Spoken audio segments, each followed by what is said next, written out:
Wow, that is a throwback right there. Now, Tito Jackson, a member of the iconic Jackson 5, has died. And if you didn't know, he had a home in Claremore. Fox 23's Jenna James learned about his ties to Black Wall Street in Tulsa as well and spoke with a Claremore woman who was going to be a part of a documentary project he was planning.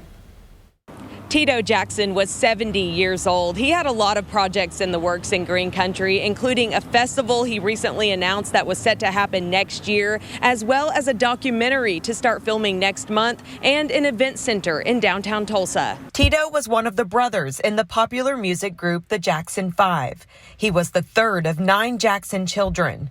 Renderings showed Tito's big plans to open an entertainment center in the Tulsa Arts District. Although he had homes in California and Las Vegas, Tito chose to live in Claremore. He was bringing a lot to Claremore, and it was good. It was good for Claremore, and we're sad.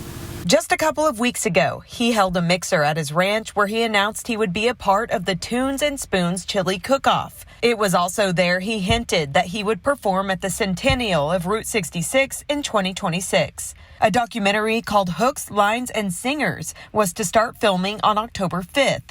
Claremore restaurant owner Carla Gibson was excited that Tito asked her to be a part of it. He had said basically he was going to go fish in the local lakes with celebrity friends, and then he was going to bring the food back, and he wanted me to cook it. After Tito visited her restaurant several times, they got to know each other pretty well. Tito was quiet, but he was funny.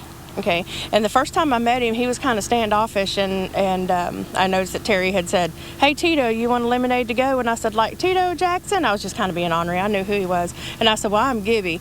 And then we became kindred at that moment. Tito had ties to Black Wall Street. His great uncle operated Jackson Undertaking on Archer. His great aunt Eunice and then his great uncle Sam Jackson. And they were very prominent here in the Greenwood District and Black Wall Street. They own the funeral home, and it's still running today, Jack's Funeral Home.